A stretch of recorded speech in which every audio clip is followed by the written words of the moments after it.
Emergency के समय में ये एहसास होने लग गया था कि कुछ ना कुछ गलत हो रहा है कहीं।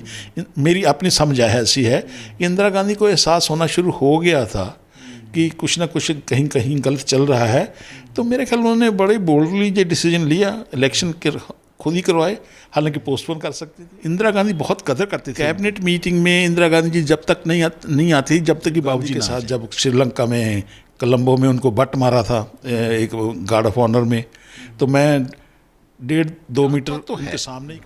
डिस्क्रिमिनेशन तो है, इसमें तो कोई दो राय है ही नहीं कि चाहे आप किस लेवल पे भी चले जाएं तो वो वहाँ रहे।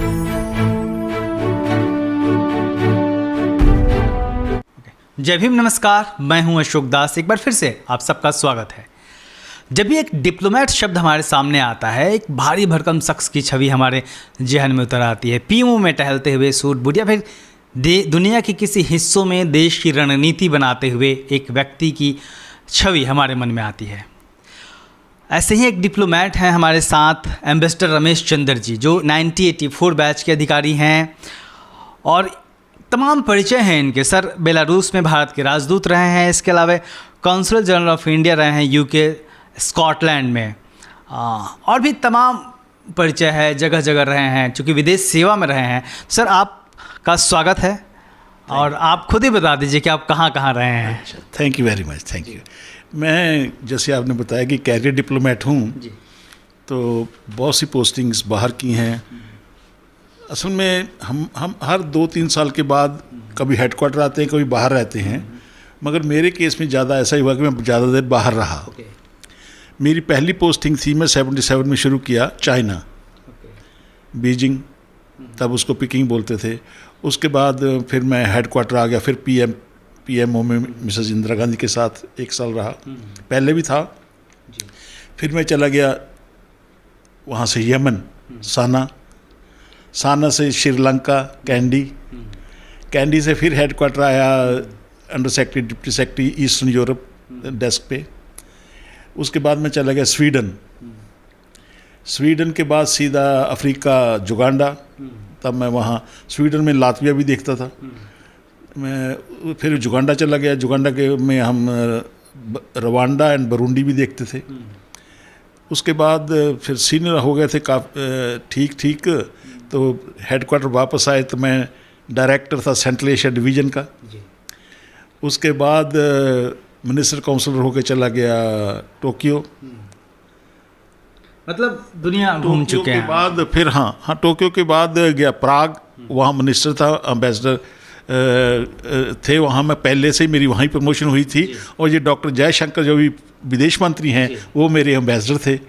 उसके बाद मैं स्कॉटलैंड कौंसल जनरल होकर चला गया, और उसके बाद बेलारूस, वहाँ से मैं रिटायर हो गया, एम्बेसडर था। तो एम्बेसडर सर, बहुत कम लोग होते हैं अपने समाज में जो इतने बड़े ओहदे तक पहुँच पाते हैं, गिने चुने लोग होंगे मुझे लगता है। आपका यह जो सफ़र रहा, आप 2010 में रिटायर हुए हैं जी, तो ये आपका ये जो सफ़र रहा, ये कैसा रहा? बहुत बढ़िया। एक तो आप पता ही है कि इंडिया में इंडियन फॉरेन सर्विस एक एलीट सर्विस है, वहाँ जाना और उसमें फिर एक फ्लैग होल्डिंग पोजीशन तक पहुंचना, तो एक अपने आप में तो बड़ी बात है ही। और उस लिहाज से आई remained in the thickness of things. इसमें मुझे शांति भी है और कुछ कर पाए हैं देश के लिए भी, तो इस लिहाज से तो सफ़र बहुत अच्छा है, कोई रिग्रेट्स नहीं है लाइफ में। आपने सर बताया कि आप इंदिरा गांधी के साथ भी रहे हैं और तमाम महत्वपूर्ण पदों पर रहे हैं। सबसे ज़्यादा कहाँ चुनौती थी आपके लिए काम करना, और इंदिरा गांधी के साथ जब आप काम कर रहे थे पीएमओ में, वो दौर कैसा था, उसको कैसे याद करते हैं? कॉरिडोर पावर में होना, just to work under the nose of the prime minister, एक बहुत बड़ी चुनौती थी उस लिहाज से। मगर कॉरिडोर पावर में ये देखना कि पावर कैसे चल रही है, कौन आया कौन गया, कैसे कैसे लोग वहाँ आए, और क्या माहौल था जब इमरजेंसी लगी, क्या माहौल था जब इंदिरा गांधी हारी, पावर ऑफ कॉरिडोर में क्या क्या चल रहा था, ये सब अपनी आंखों से देखा है। तो कैसा था इमरजेंसी का दौर, आपने इसको अंदर से कैसे देखा? इनसाइड में देखता हूँ तो मैं समझता हूँ ये नहीं कि उनकी कोई नीयत ख़राब थी, मगर ऐसा हुआ कि हालात ऐसे बनते गए कि मैं कहता रहता हूँ कि वो सीढ़ी के ऊपर तो चढ़ते गए मगर नीचे उतरने का कोई रास्ता नहीं निकला। मैं इसको मजबूरी बन गई। मगर फिर भी मैं ये कहता हूँ कि वो इंदिरा गांधी के ही गट्स थे। वो सीन मुझे याद है जिस दिन वो इमरजेंसी उठाने के लिए प्रेसिडेंट के पास गई थी, कि उस दिन पीएम के दफ्तर में क्या हो रहा था, जो अभी वो सीनरी मेरे दिमाग में आती है। क्या हो रहा था? वो ऐसा हुआ था कि हमें पता चल जाता था कि इंदिरा गांधी जी घर से चल पड़ी हैं, दफ्तर आ जाएंगी। मैंने जैसे बताया कि मैं कोई बहुत बड़ी पोजीशन में तो नहीं था कि अंदर क्या हो रहा है तो मुझे नहीं पता, मगर बाहर क्या हो रहा है पता था। एक अलर्ट आ जाता। हाँ हाँ, तो वो कह के आना है, वो आना है, तो वो आई नहीं। हम ऊपर देख रहे हैं कि अभी प्रधानमंत्री जी आए नहीं, तो पता चला वो नीचे गाड़ी में ही बैठी हैं। इस तरह की कहानी बनी कि वहीं आई नहीं ऊपर, वो सीधे राष्ट्रपति भवन चले गए। तो जगजीवन राम से भी आप संपर्क में रहे थे क्या? उनकी क्या यादें हैं? हाँ, इंदिरा गांधी बहुत कदर करते थे उनकी। ये पर्सनल बातें हैं जो कि कभी किताब में नहीं आएंगी। कैबिनेट मीटिंग में इंदिरा गांधी जी जब तक नहीं आती जब तक कि बाबूजी ना आ जाएं, वेट करती थी। तो तब हम वो पूछती थी बाबूजी आ गए, तो बाबूजी हाँ बाबूजी बोलती थी, हाँ बाबूजी आ गए, तो हम कहते हाँ जी आ गए। तो फिर वो आती थी। तो बहुत बार हुआ कि बाबूजी जो अगर मीटिंग चल भी रही है तो इंदिरा गांधी खुद उठ के उनको बिठाती थी। उनकी बहुत इज्जत थी इस लिहाज से। मैं खुद आंखों से देखी हुई बातें हैं। तो आपने किन किन इम्पोर्टेंट लोगों के साथ काम किया और क्या यादें हैं उनकी? शुरू किया चाइना से, तो प्रेसिडेंट नारायणन साहब जो कि उस समय डिप्लोमेट एम्बेसडर थे मेरे चाइना में, उनके साथ काम करने का, फॉरेन सर्विस में थे, वो मेरे एम्बेसडर थे। तो उसके बाद प्रेसिडेंट बने, उनके साथ काम करने का मौका मिला। फिर दिल्ली में पहले जैसे मैंने बताया कि चाइना जाने से पहले मैं प्रोटोकॉल ऑफिसर था वहाँ इंदिरा गांधी गवर्नमेंट हॉस्पिटलिटी में। इंदिरा गांधी जी के साथ काम किया बहुत नज़दीक से।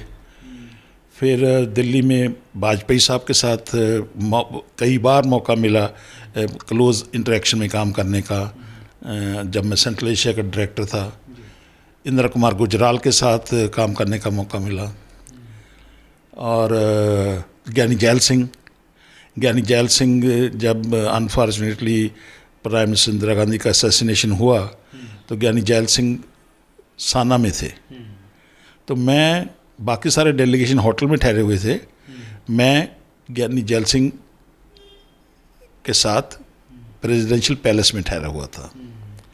तो जब इंदिरा गांधी के साथ ये इंसिडेंट हुआ तो मुझे सबसे पहले, क्योंकि हमारा हॉटलाइन था दिल्ली में, मेरे साथ था वहाँ प्रेसिडेंट पैलेस में, तो फिर मैं फटाफट चीफ ऑफ प्रोटोकॉल थे अंसारी साहब, हमीद अंसारी जो बाद में वाइस प्रेसिडेंट बने, उनको बताया। तो हमने जाके, मैं उनके साथ जाके पहले इन्फॉर्मेशन जो हमने इंदिरा गांधी का दिया वो दिया। और प्रेसिडेंट ज्ञानी जैल सिंह की फैमिली के साथ मैं 2 दिन वहाँ रहा, काफ़ी नज़दीक से इंटरेक्शन हुआ उनके साथ।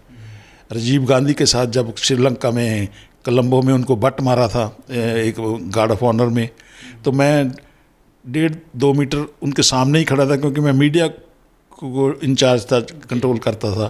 सर, जो आपने कहा कि इंदिरा गांधी के साथ काम करने का मौका मिला, गुजराल साहब का नाम लिया आपने, ज्ञानी जैल सिंह, के नारायण साहब, किसके साथ आप सबसे ज़्यादा सहज रहे हैं और क्या यादें हैं उनकी? हाँ, बाकी तो मैंने जैसे बोला कि प्रोसेस में थोड़ा बहुत इंटरेक्शन तो हो ही हुआ, मगर इंदिरा गांधी जी के साथ बहुत पर्सनल इंटरेक्शन हो कि वो लंबे समय तक काम किया और बहुत नज़दीक से काम किया और बहुत ही सहज तरीके से बात करती थी अपने स्टाफ के साथ। और मेरे साथ भी ऐसे बहुत से इनकाउंटर हुए, जो कि मैं एक इनकाउंटर आपको बताता हूँ, इंटरेस्टिंग था कि बांग्लादेश में कू हो गया था। तो प्रेसिडेंट इरशाद मोहम्मद अचानक इंडिया आ गए, साथ में उनकी पत्नी थी रोशनारा बेगम। तो हमारी ट्रेडिशन के, हमारे सिस्टम के मुताबिक उनको कोई गिफ्ट देते हैं हेड ऑफ़ द गवर्नमेंट को, जो हेड ऑफ़ स्टेट को। तो इंदिरा गांधी जी ने उनको गिफ्ट देना था, तो हमने सेलेक्ट किए फटाफट। इंदिरा गांधी जी ने एक कोई सिलेक्शन की हुई थी किसी गिफ्ट किसी और हेड ऑफ़ स्टेट के लिए, तो हमने कहा ये दे देंगे। बात हुई कि चलो भाई उनकी पत्नी को क्या दिया जाए, ये कोई डिसाइड नहीं कर पा रहे थे। इंदिरा गांधी जी बहुत बिजी थे, उनके पास समय नहीं था। उनकी इंस्ट्रक्शन ये थी कि टॉप के 2-4 गिफ्ट वो खुद सेलेक्ट करती थी। काफ़ी सेंसिटिव थी, ऐसे छोटे छोटे मसलों में भी वो ध्यान रखती थी। आखिर ये मेरे पे आया कि भाई कुछ कराओ, कुछ करो, कि उनको पता था कि मेरा थोड़ा सा पर्सनल कनेक्शन पहले से है उनके साथ। फिर मैं ये वहाँ इंदिरा के घर में मैं कुछ साड़ियाँ लेके चला गया, सिल्क की बनारसी सिल्क की, बड़ी मुश्किल से 7 एंटी रूम उनके घर में वहाँ सोफे पे रख दिया। इंदिरा गांधी जी अपने घर में आई लंच के लिए, पार्लियामेंट से हाथ साफ करते करते मेरे कमरे में आ गई। उनके सेक्रेटरी ने उनको बता दिया था कि मैं आया हुआ हूँ। तो बातचीत हुई 2-4 मिनट के लिए। तो उन्होंने कहा कि हाँ ठीक है, ये अच्छा किया कि चलो आपने साड़ी का इंतजाम साड़ी कर ली, क्योंकि मैं गिफ्ट देखता था गवर्नमेंट ऑफ इंडिया के गिफ्ट दे का, मैं प्रोटोकॉल ऑफिसर होने के नाते देखता था। मेरे बॉस थे चीफ ऑफ प्रोटोकॉल अंसारी साहब।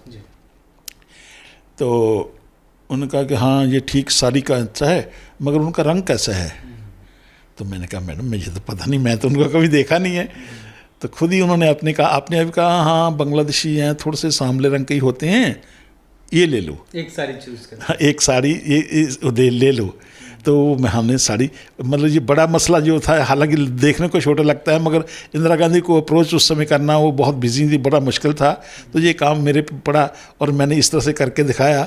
और इंदिरा गांधी के साथ जो इनकाउंटर हुआ वो बहुत सहज इनकाउंटर था कि खुद ही सवाल पूछा, मैंने कहा ना पता नहीं, तो खुद ही उसका जवाब दिया, खुद ही सिलेक्शन में प्रोसेस किया। ये नहीं कि अच्छा भी पता नहीं तो लेने के आए हैं, ऐसा भी तो कह ही सकते थे। सर जब इमरजेंसी लगी तो भी आप इंदिरा गांधी के साथ थे, तो क्या बदला उस दौरान पीएमओ के भीतर और तमाम सिस्टम के भीतर? हाँ थोड़ा बहुत देखने में जो बाहर कॉरिडोर में आया कि ये जो पीएनओ की कुर्सियाँ उठ गई, ये सारे लोग एक टाइम पे आने शुरू हो गए, ये इस तरह की बातें जो बाहर से दिखाई देती थी। मगर एक हश तरीके की एक देखी इमरजेंसी के समय में ये एहसास होने लग गया था कि कुछ ना कुछ गलत हो रहा है कहीं। मेरी अपनी समझ ऐसी है कि इंदिरा गांधी को एहसास होना शुरू हो गया था कि कुछ ना कुछ कहीं कहीं गलत चल रहा है। तो मेरे ख्याल उन्होंने बड़े बोल्डली ये डिसीजन लिया, इलेक्शन के खुद ही करवाए।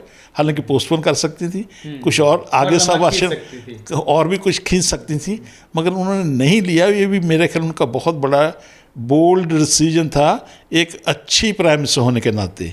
नारायणन साहब का आपने जिक्र किया कि उनके साथ काम किया, तो वो आपके साथ पहले बॉस थे आपने बताया, तो उनके साथ की कैसी यादें हैं? बहुत अच्छा था। वो एक तो वो इंटेलेक्चुअल टाइप थे और बहुत डाउन टू अर्थ थे, बहुत समझ वाले लोग थे, अपनी एक स्टैंडिंग थी उनकी। नेहरू फैमिली के साथ, इंदिरा गांधी की फैमिली के साथ उनके एक पर्सनल, क्योंकि नेहरू साहब ने ही उनको इंडक्ट किया था फॉरेन सर्विस में। जवाहरलाल नेहरू को प्रोफेसर हैरोल्ड लास्की ने लंदन स्कूल ऑफ इकोनॉमिक्स से रिकमेंड करके भेजा, ये उनके स्टूडेंट थे नारायणन साहब। तो उन्होंने कहा कि भाई हम आपको एक यंग आदमी देते हैं, आप फॉरेन सर्विस में कुछ लोगों को इंडक्ट कर रहे हैं, तो उनको भी लीजिए। तो उन्होंने, नेहरू ने उनको इंडक्ट किया था। तो नेहरू के काफ़ी नज़दीक थे और विचार से भी नेहरू के नज़दीक थे और इंटेलिजेंट आदमी थे।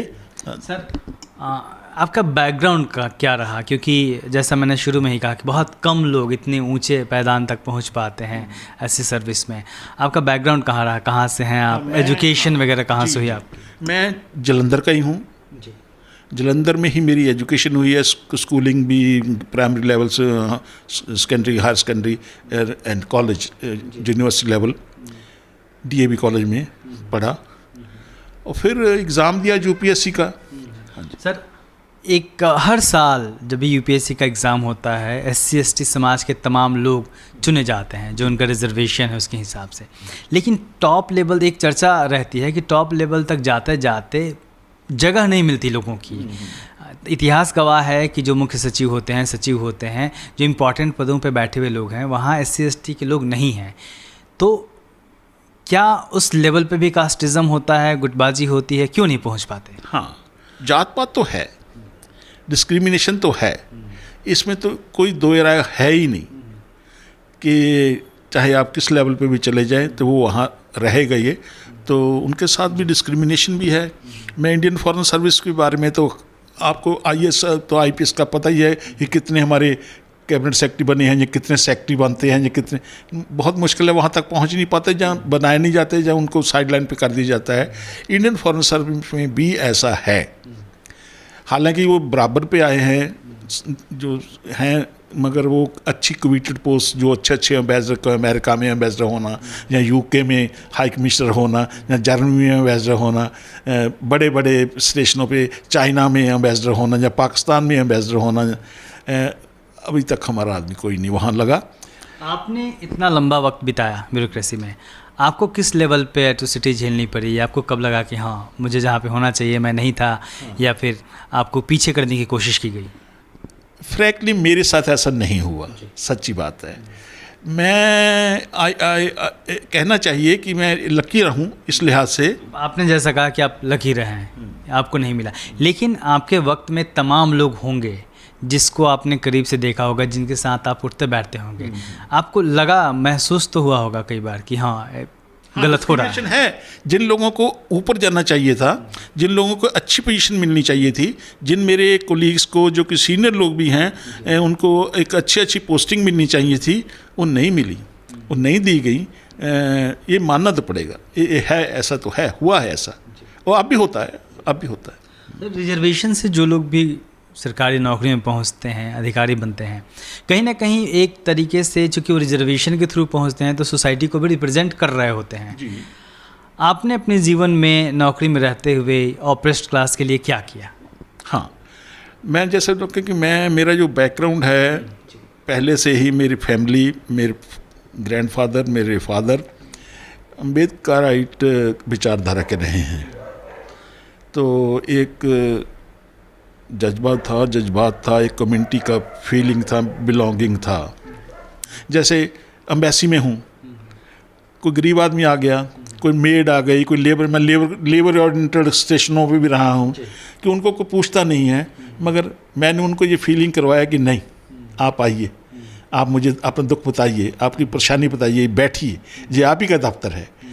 ये अंदर से फीलिंग आई कि मैं उस समाज का आदमी हूँ, एक गरीब आदमी को एक उनकी उसका ड्यू देना है। ये हमेशा से ही रहा है। दफ्तर रखा हुआ है, 2 कमरे हैं, सब कुछ है, लोगों को मिलता हूँ, लोगों का दुख सुख, अपने किसी को वीज़ा चाहिए, किसी को पासपोर्ट चाहिए, किसी का कोई मर गया, बाहर चला गया, एम्बेसी से जवाब नहीं आया, खास करके जहाँ इधर कोई ऑफिसर तंग कर रहा है, जहाँ और कोई किसी बच्चे को पढ़ाई लिखाई में कोई दिक्कत आ रही है, कोई उसको कोई एजुकेशनल कंसल्टेंसी चाहिए, या कुछ और चाहिए, या किसी और समाज के किसी और आदमी को कोई परेशानी हो रही है, तो उनकी बातचीत सुनता हूँ, उनके सामने ही बैठ के अपने आप चिट्ठी लिखता हूँ, ईमेल करता हूँ, ट्रांसपेरेंट तरीके से, फ्री ऑफ कॉस्ट 1 बजे तक वहाँ बैठता हूँ। आखिरी सवाल है, जो लोग भी आपकी तरह बनना चाहते हैं, इस फील्ड में जाना चाहते हैं, उनके लिए, उस जो यूथ है जो तैयारी कर रहा है, सोच रहा है, उसके लिए क्या ध्यान देना जरूरी है? वो किस तरीके से सक्सेस हो सकता है? हमारी जो कम्युनिटी के लोग हैं, जहाँ weaker sections of the society के लोग हैं,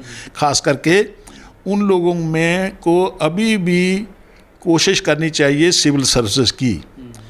यूपीएससी के थ्रू सिविल सर्विसेज में आना चाहिए, इंडियन फॉरेन सर्विस में आएंगे, आईएएस में आएंगे, या आईपीएस में, ये उनकी अपनी चॉइस है, जो उनकी मेरिट या उनकी उसकी बात है। मेरे ख्याल जो सबसे बड़ा बेट हमारे लिए हुई है, क्योंकि वहाँ कोई सिफारिश नहीं चाहिए, वहाँ कोई तिकड़मबाजी नहीं चाहिए, आपकी सिर्फ मेहनत चाहिए। अगर हम अपने बलबूते पे मेहनत करना चाहते हैं तो मेरे ख्याल यूपीएससी से सिविल सर्विसेज में आना अभी भी सबसे बड़ा अच्छा अपॉर्चुनिटी है हमारे लोगों को। ये मैं इसका पूरी तरह से हिमायती हूँ। सर बहुत बहुत धन्यवाद आपका। तो ये रमेश चंद्र जी थे, एम्बेसडर रमेश चंद्र जी, जिन्होंने अपने तमाम अनुभव शेयर किए, जो इनके एक्सपीरियंस थे as a diplomat, as a ambassador. आप देखते रहिए दलित दस्तक और हमारे चैनल को सब्सक्राइब भी ज़रूर करिए। जय भीम।